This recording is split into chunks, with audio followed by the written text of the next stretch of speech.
Hello, this is Olivia, and welcome to my channel, Justice in Her Hands, with a new original story. Let's begin. The lilies were loud, that sweet, thick smell that grabs the back of your throat. I sat in the front row because I had earned that seat, year after year of appointments, pills sorted by day, the nights he woke not knowing the season. Harlan's photo watched me from the easel, a half smile he wore when the coffee turned out just right. The pastor said something about mercy, but all I felt was heat at my neck as Mason slid into the empty space beside me, the space where a wife should not be crowded. He took my hand like a son does, warm, gentle, and then squeezed until the bones ground together. His whisper came even, practiced.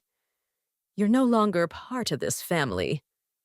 I looked down, because looking at your own child, while he erases you, might make you do something you can't take back. Then he did it, smooth as a card trick. House keys, the ring I kept in a porcelain dish by the sink, vanished into his inside pocket. The will followed, folded once, then twice. The same will I had pressed between two cookbooks to keep the page flat. He moved like a man sure he'd been chosen. I should have snatched his lapel, should have cried out, should have made a scene. That is what a grieving wife is allowed to do. But I am Nora Whitman, bookkeeper, widow, as of this morning. I calculate, I balance, I do not spill.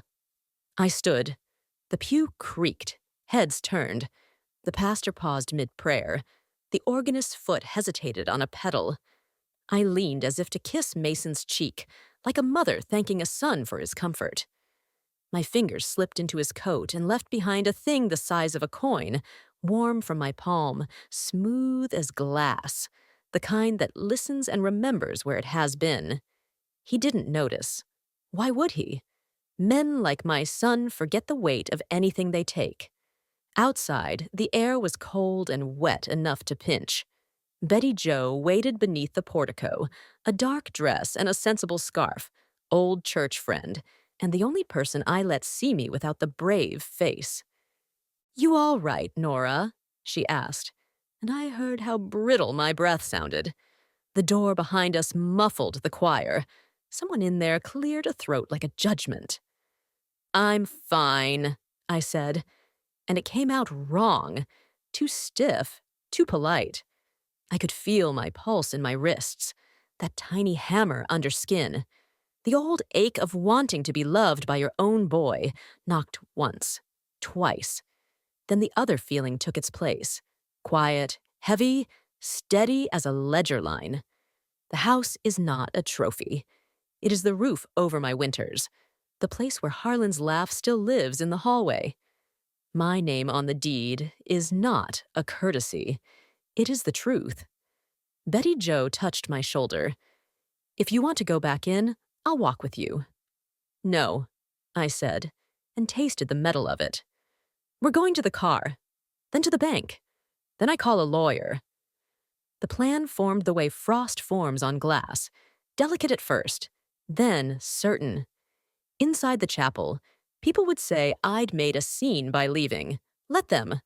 Sometimes leaving is the scene, sometimes quiet is the loudest sound. And my son, he believed he'd written the first and last line of my story this morning.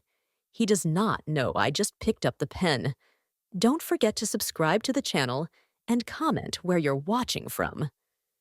Rain stitched silver lines across the windshield as Betty Jo eased us onto Maple. My hands were slick on the vinyl steering wheel sleeve I always meant to replace. The air tasted like copper and cold coffee. Grief and adrenaline make a bitter mix. I opened the tracking app and felt my own pulse jump when a dot labeled coat pin blinked into life. The tiny microphone fed a thin ribbon of sound, not words at first. Fabric, footsteps, a door hinge sighing. Then his voice, my boy's voice, flat as a receipt. "Do it before she gets back." Another voice answered, a man with gravel in his throat, the kind who talks in estimates. I didn't hear names. I heard the word locks. The bank's foyer smelled like copy toner and lemon cleaner, that sterile calm that makes you lower your voice even when your whole life is shouting inside your chest. I asked for the branch manager and kept my chin level while my wrists buzzed. Mr. Clint Delgado had a careful smile and a striped tie that had seen every kind of family emergency. I told him I needed a hold on any account that could be drained or altered without my signature, that the joint checking had funeral invoices pending, but no other activity should move until probate counsel said so. He listened, typed, printed a form that hissed through the machine like a warning. I signed my name, felt the letters anchor me. We walked to the safe deposit vault, shoes quiet on the carpet, my breath loud in my ears. The attendant slid the metal drawer out. The scrape sounded like an old train braking. Inside, where I had kept Christmas earrings and Polaroids and one tiny jar of beach sand from the year we almost divorced, and didn't, lay originals, marriage certificate, the deed stamped with ink that had never bled, policy copies, Harlan's discharge papers with their neat military lines. The will space was a rectangle of absence. I swallowed hard and took what mattered, pressing documents against my ribs, the paper cool through my blouse. Mr. Delgado made certified copies, 3 sets, and put a property alert on my file so that any attempt to pull equity or add a name would ping me and the bank at once. I asked for printed statements for the last 12 months, even the pages that tell you nothing. Sometimes nothing is the most telling line. Outside, the dot moved. Not the luncheon, not the church office. Home. He was going to my house with my keys and a stranger who said locks.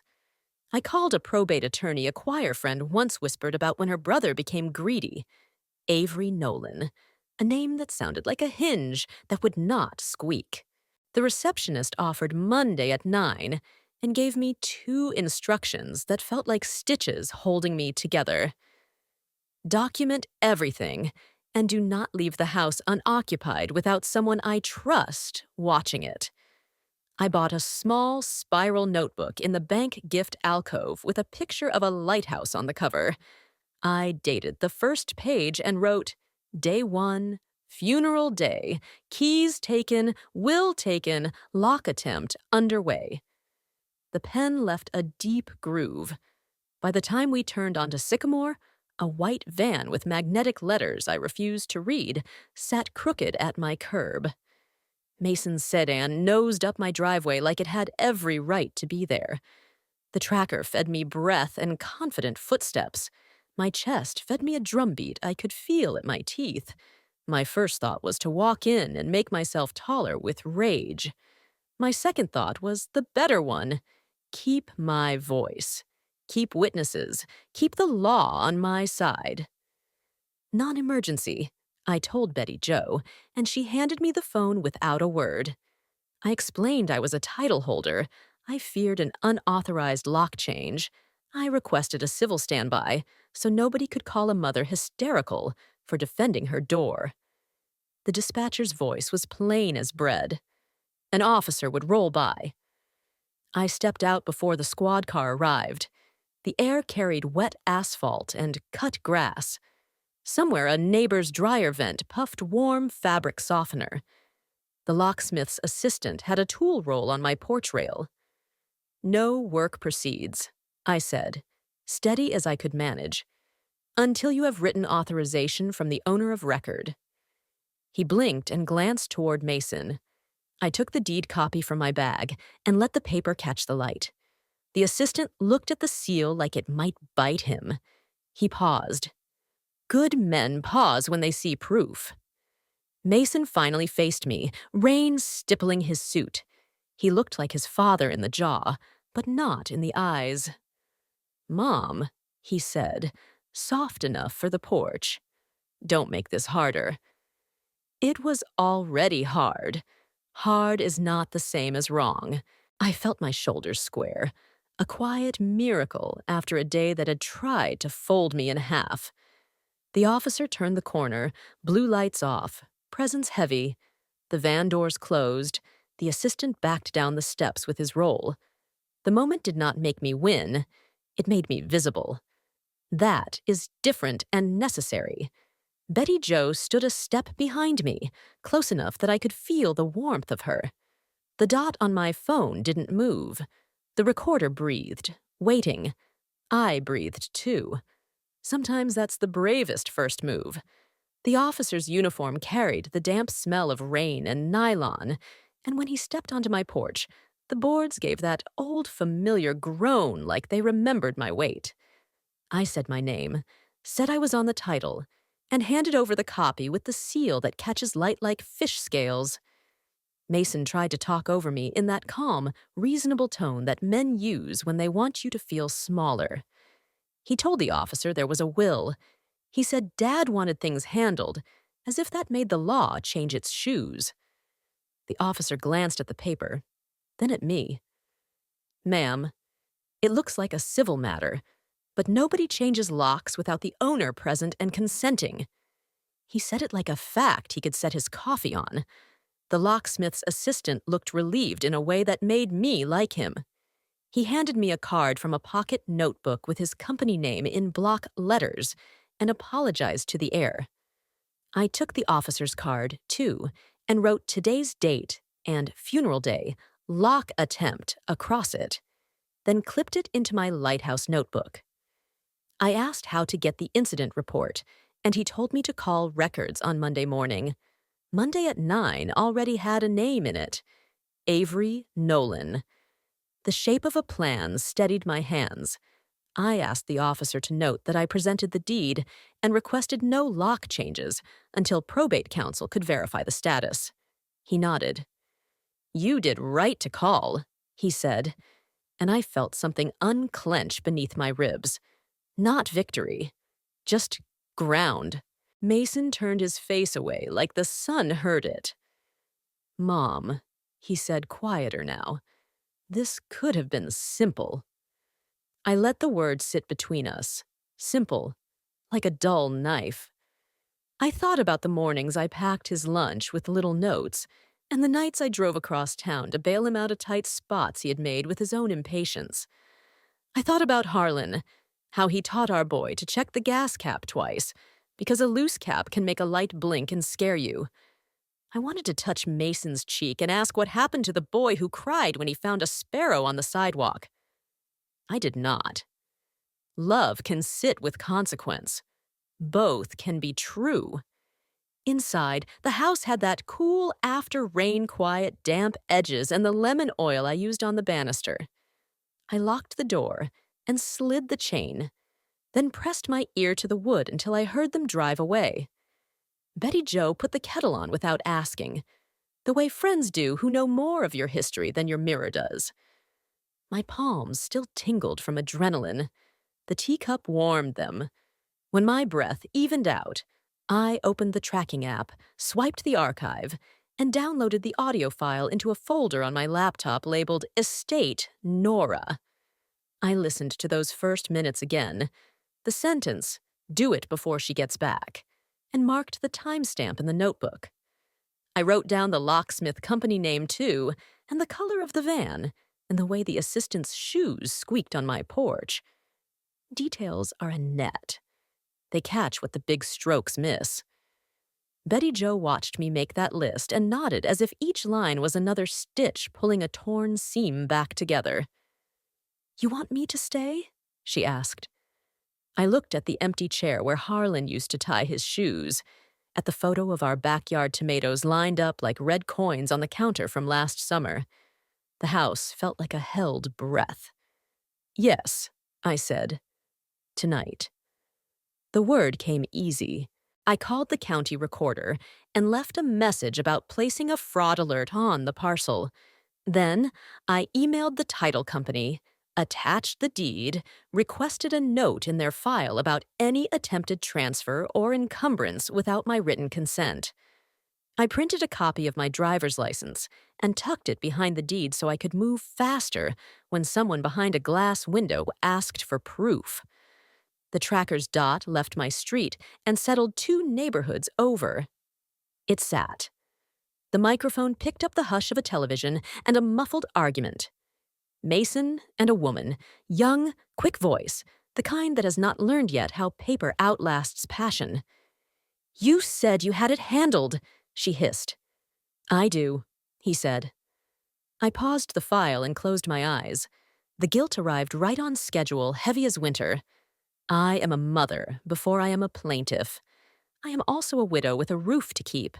A person can mourn and fight, sometimes in the same breath.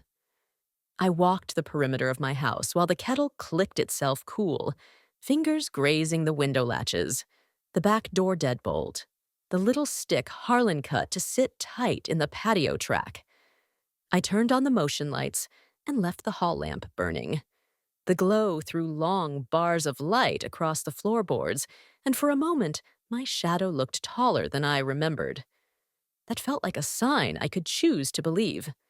The house had that after-storm hush, every sound magnified, the soft drip in the gutter, the tick of the stove cooling, the hum that means the fridge is healthy.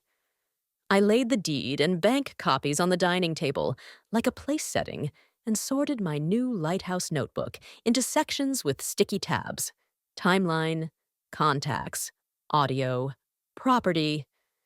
Betty Jo moved around my kitchen with the quiet competence of a nurse, filling a thermos, setting out crackers, putting a wool throw over the back of the chair where I end up when the night won't let me sleep. The lemon oil on the banister mixed with damp air, and the faint mineral smell of wet concrete from the garage. Grief kept trying to sit on my chest. Resolve kept taking the chair first. My phone buzzed. Unknown number. The voice introduced himself as Earl Maddox, owner of the locksmith company. He had gotten a call from his assistant, Lyle Ortega, who had refused to turn a lock without written authority. Earl's voice held the tired pride of a man whose employee did right. He apologized for the disruption, said he keeps copies of all work orders, and confirmed that Mason was the one who placed the service call. I asked him, politely and slowly, if he would be willing to provide a brief written statement of what he knew, and to preserve the call logs and any texts. "I don't pick sides," he said, "but I keep records." That is all I needed. I wrote his full name in my notebook, spelled it out, and added Lyle's with a star. The pastor called next, Reverend Cole Bennett, voice gentle as a choir robe brushing wood. He had heard I left the service early and that police were seen on Sycamore. In another life, I would have apologized until my throat went raw. Tonight, I said the truth in a plain tone, a civil standby at my home, a deed on my table, a widow asserting possession. The silence that followed felt like the sanctuary when the organ stops. Then he offered prayer, and more practically, a quiet room at the church, if I needed a safe meeting space Monday after court. I thanked him. I wrote it down. Help wears all kinds of clothes. A text blinked from a neighbor, Darlene Klein.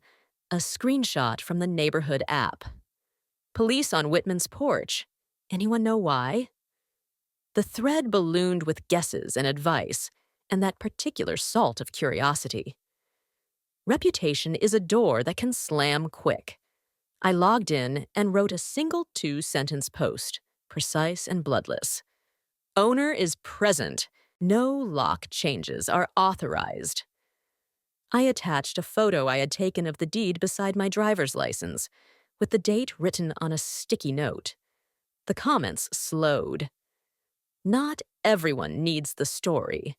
They need the fact.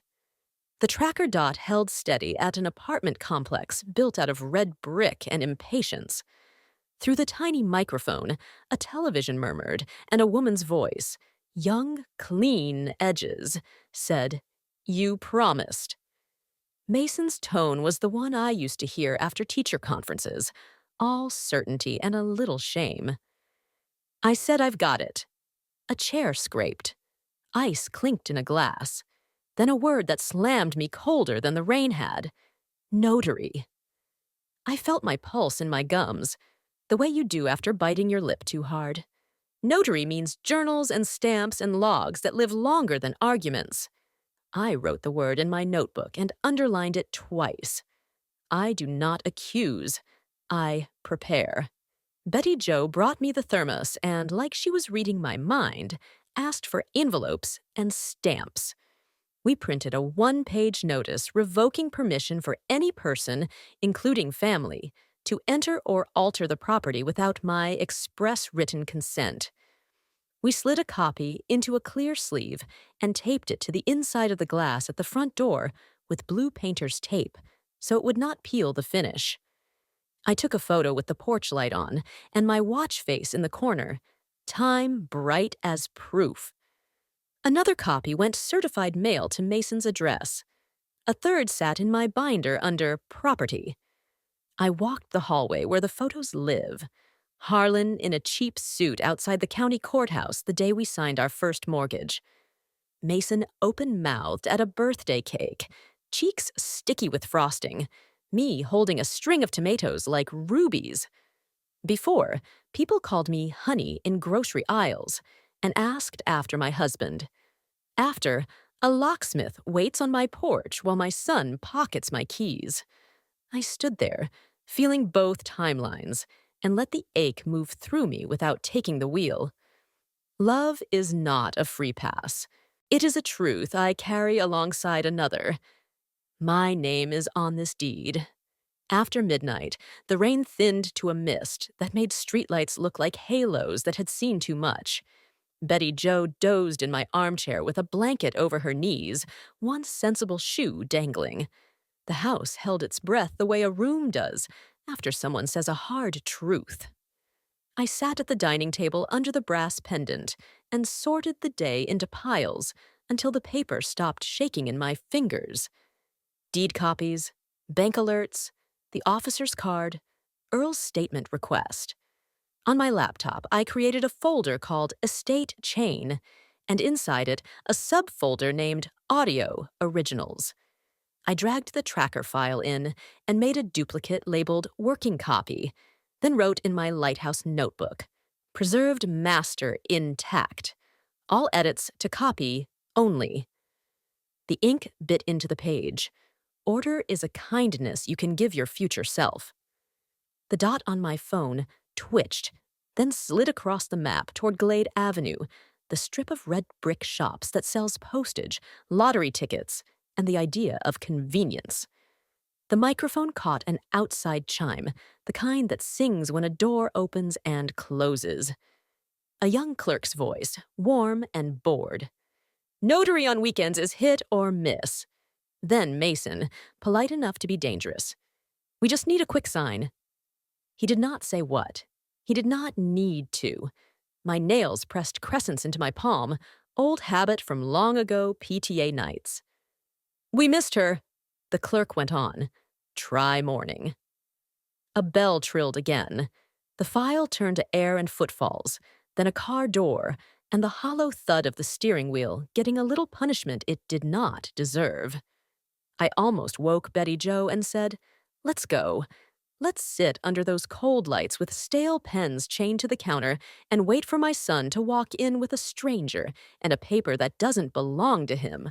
I pictured the fluorescent hum, the cracked countertop, the way people look at you when they recognize your face from the grocery store, and wonder if you're the kind of woman who cries loudly in public.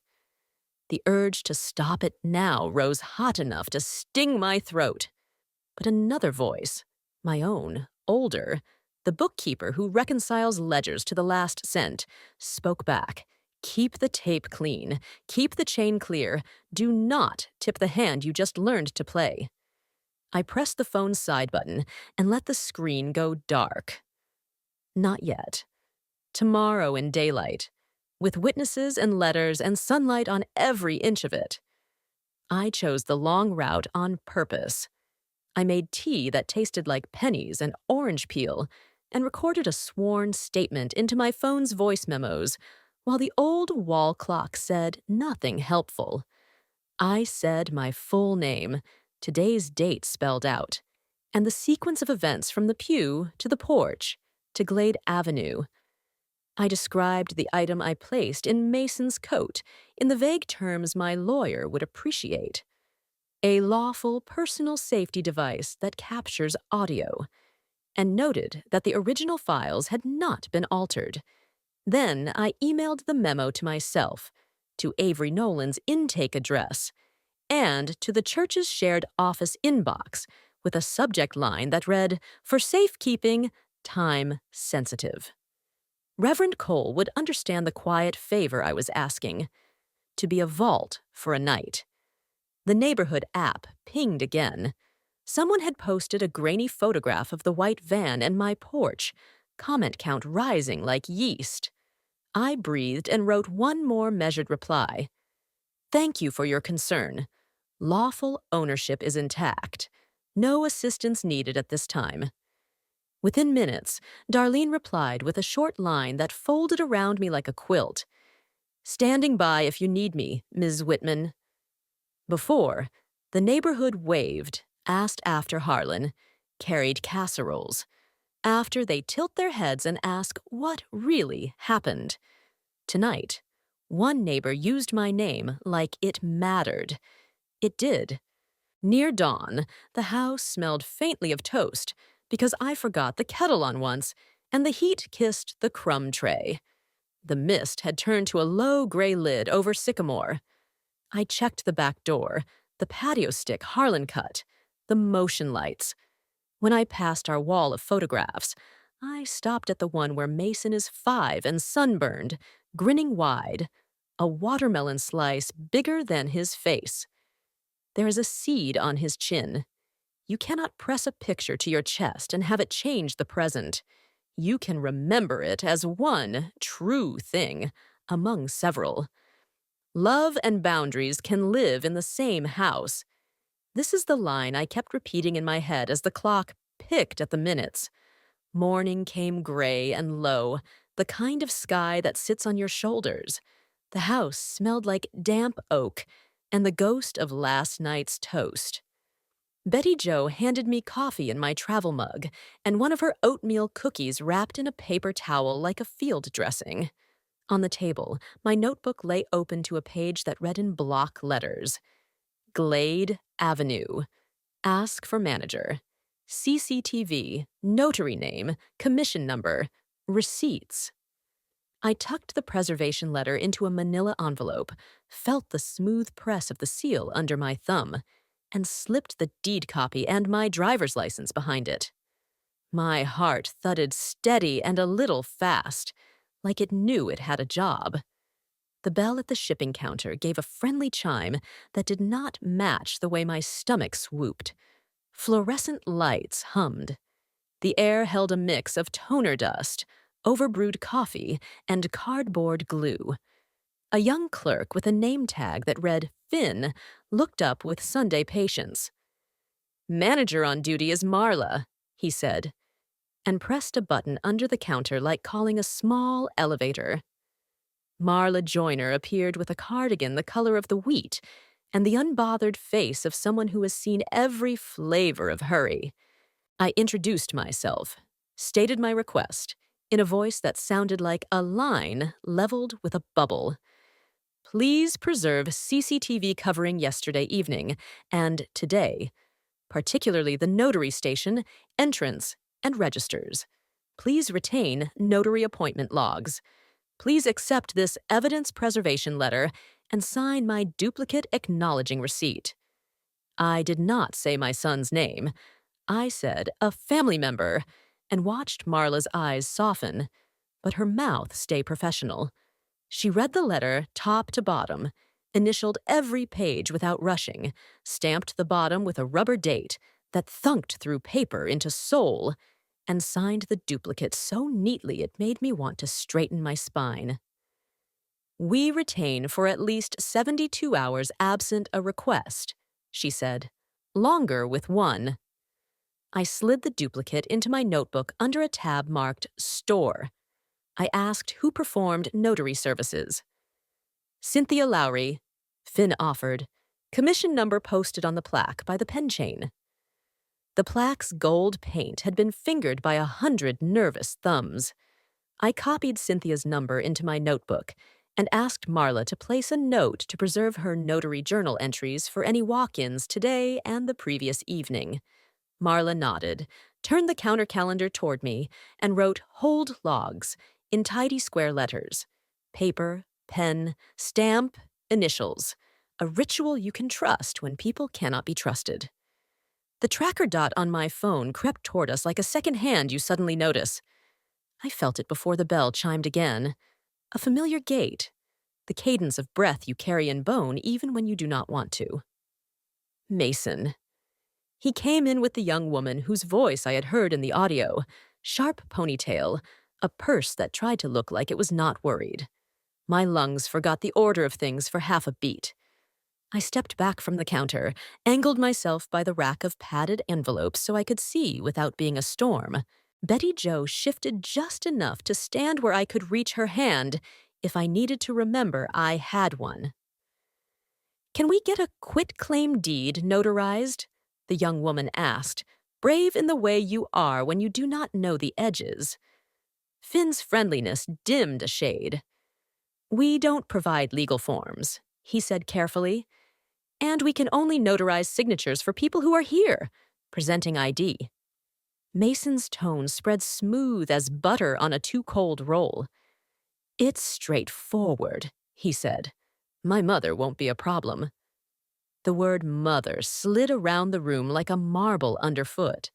I wrote quitclaim in my notebook and underlined it so hard the paper complained. Marla came forward with that wheat cardigan and the weight of policy on her side. "Notary is not legal advice," she said gently. "If the signer is not present, we cannot notarize. If a document transfers property, all owners need to be here with identification. That is the rule." She said it like gravity. The young woman glanced at Mason, and for a second the air in the store turned brittle. He smiled at her, like a man selling rain in a drought.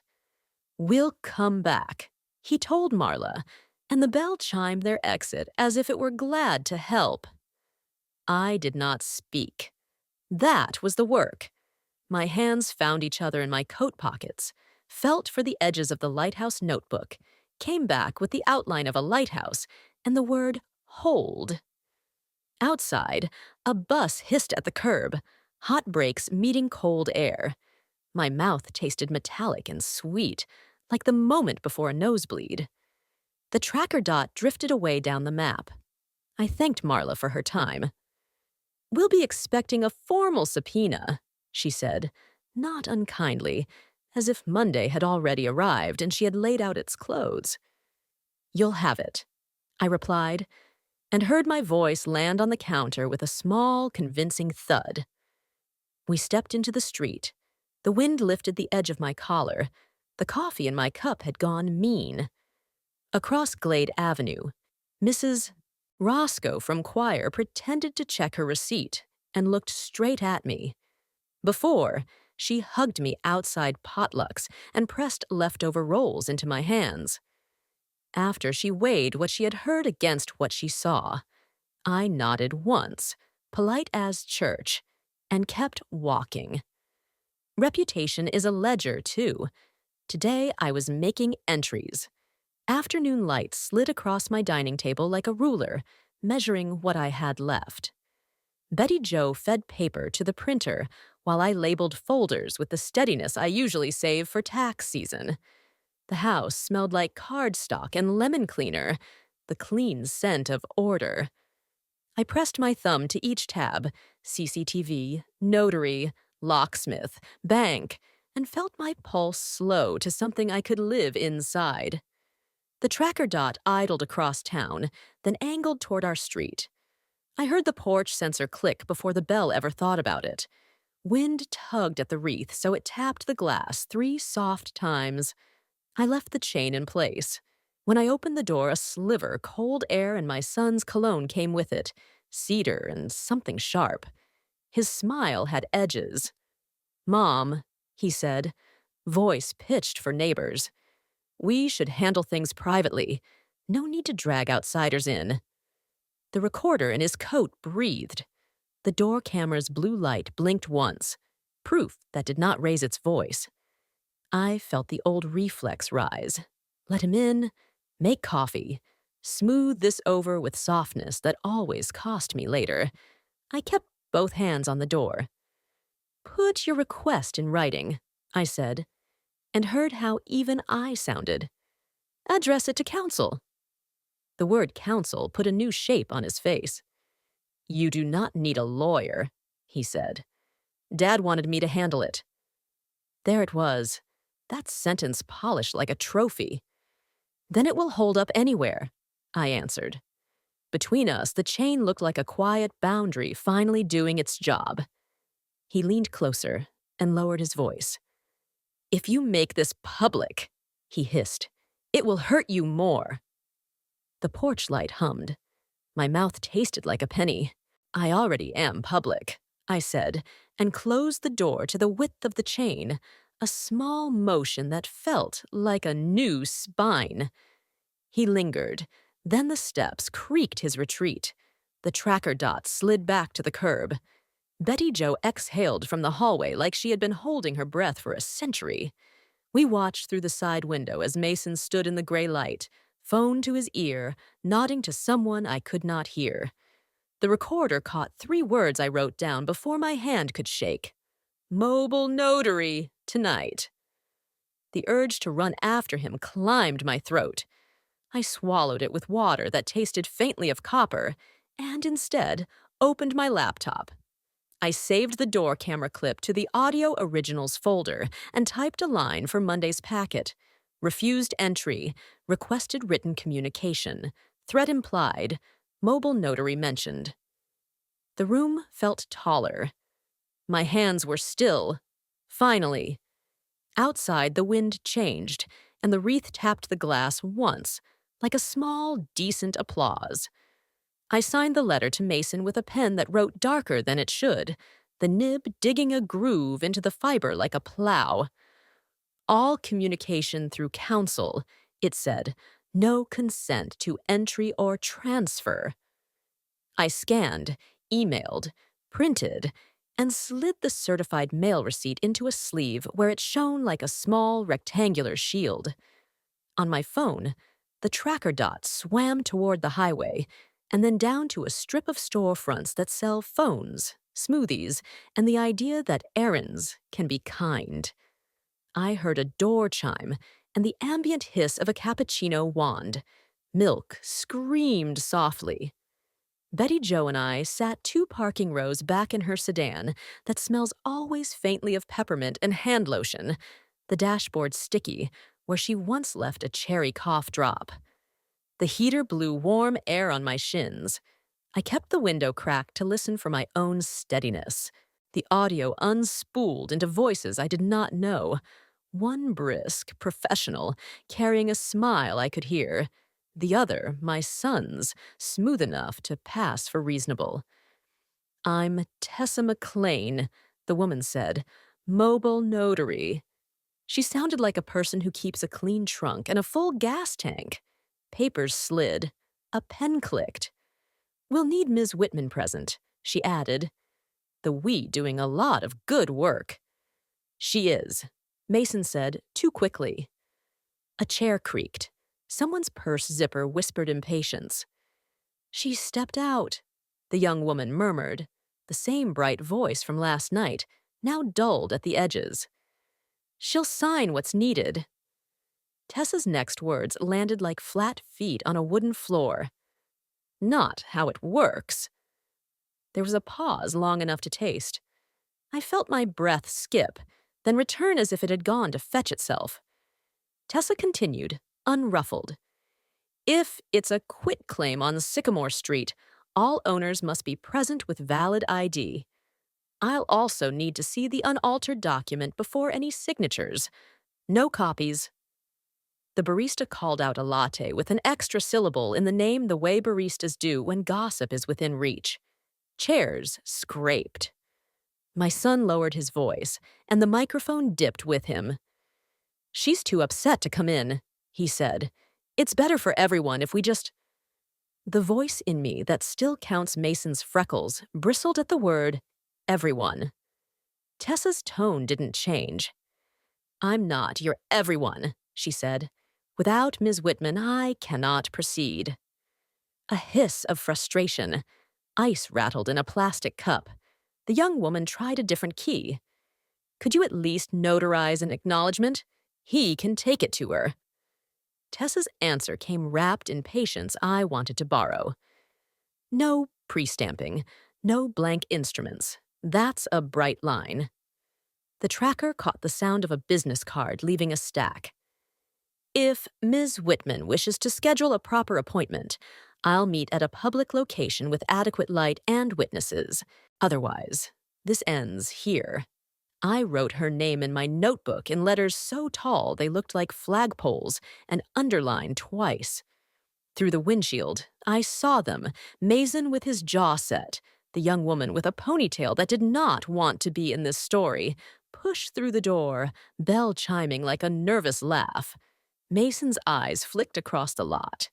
For a breath, they snagged on our sedan, and every cell in my body remembered being his mother first, and the rest of it later. I stayed still. I let the moment go past like weather. He spoke sharply into his phone, words clipped, and the wind carried just one. Another. The dot slid back to the highway. Inside the coffee shop, Tessa wiped her pen with a napkin like she was erasing a thought. I walked in after they were gone, the place smelling like espresso burnt at the edges and lemon cleaner that couldn't quite win. Ms. McLean, I asked, and she looked up with clear eyes that had known their share of evenings. I introduced myself without apology, offered my driver's license, and asked if she would please preserve her notes and the appointment text thread.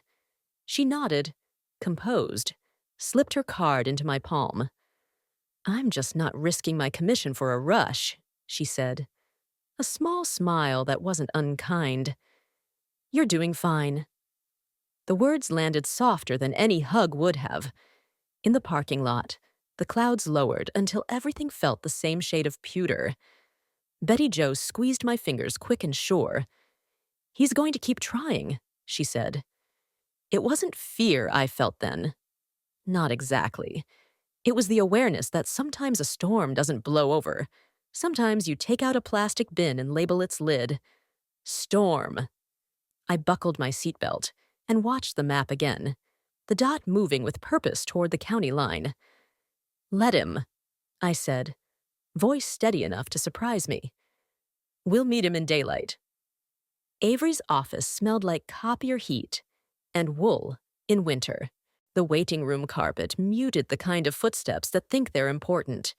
He greeted me with a handshake that felt like a level finding center.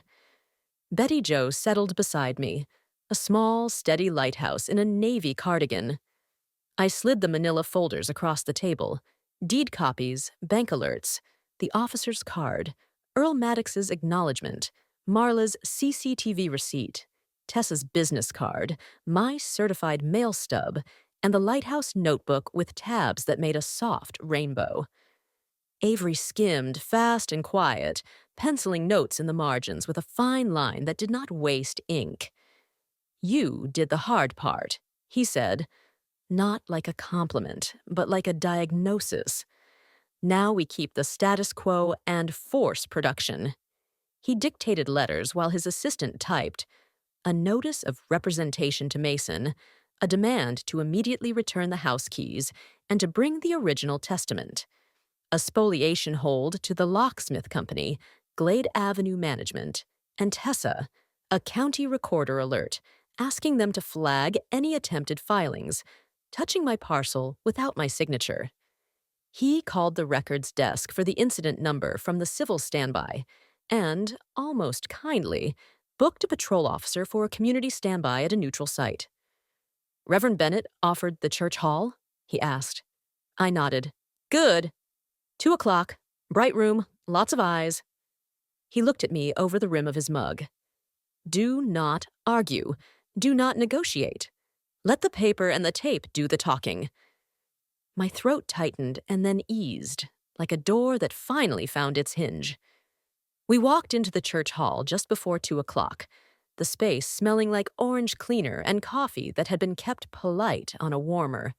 Folding chairs, a long table, a cross that kept its opinions to itself. Reverend Bennett set out legal pads and water cups.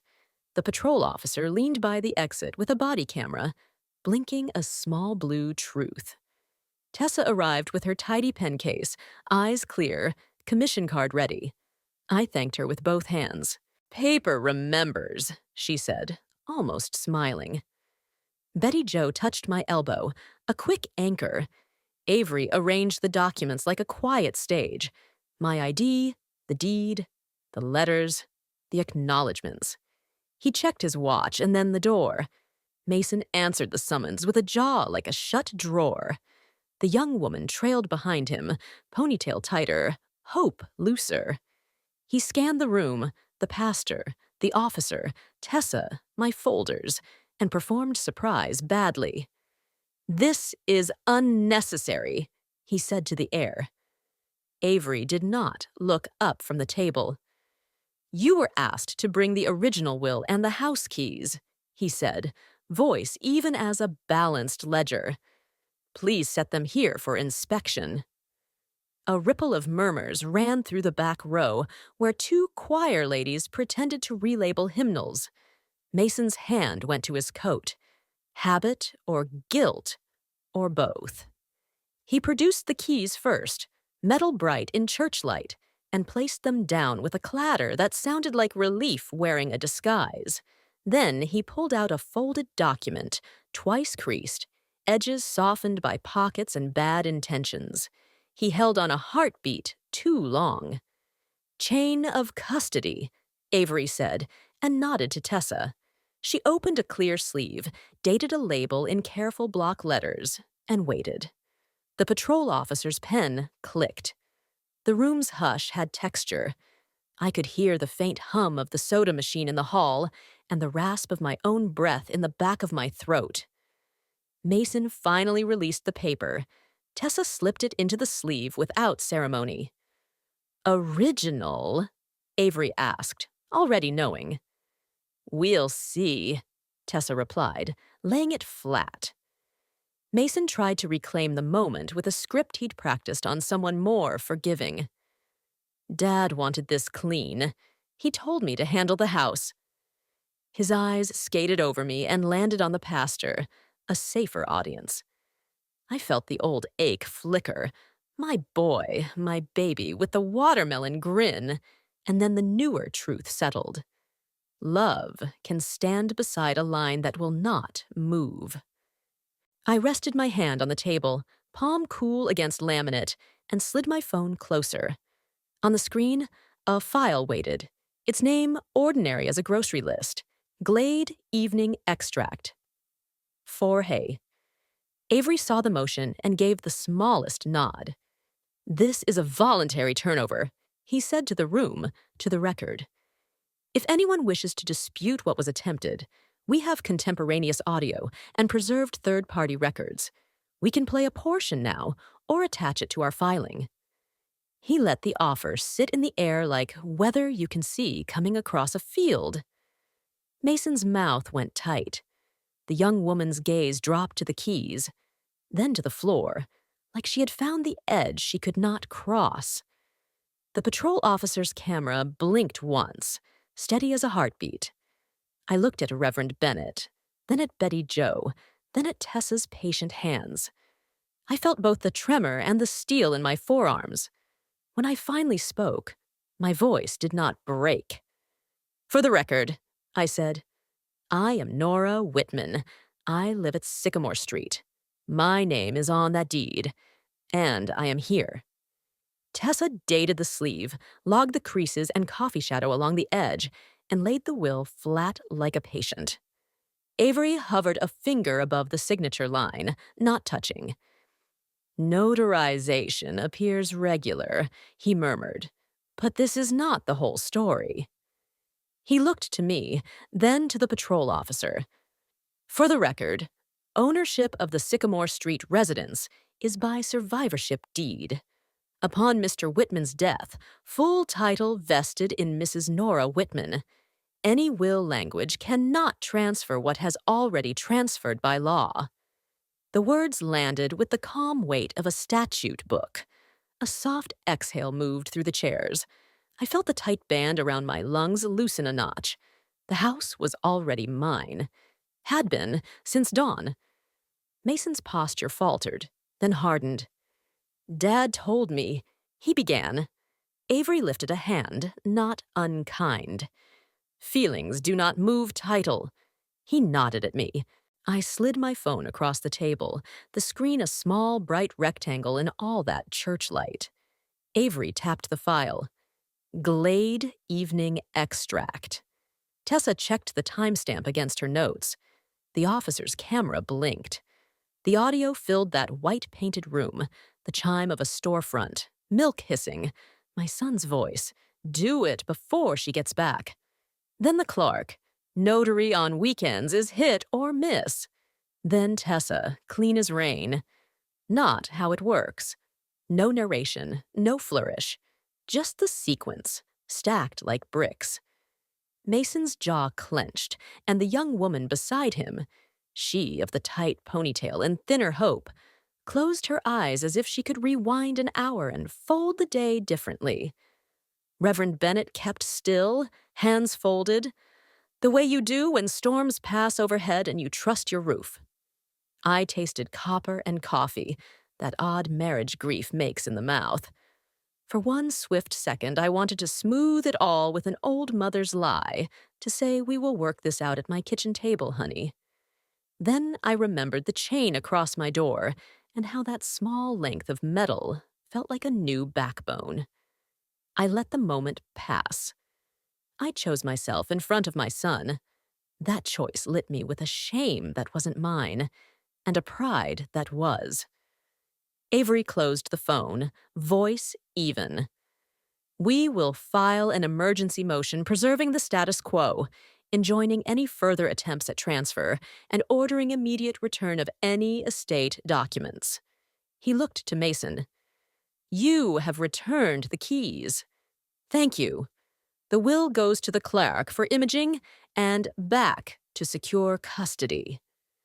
The patrol officer produced a simple receipt.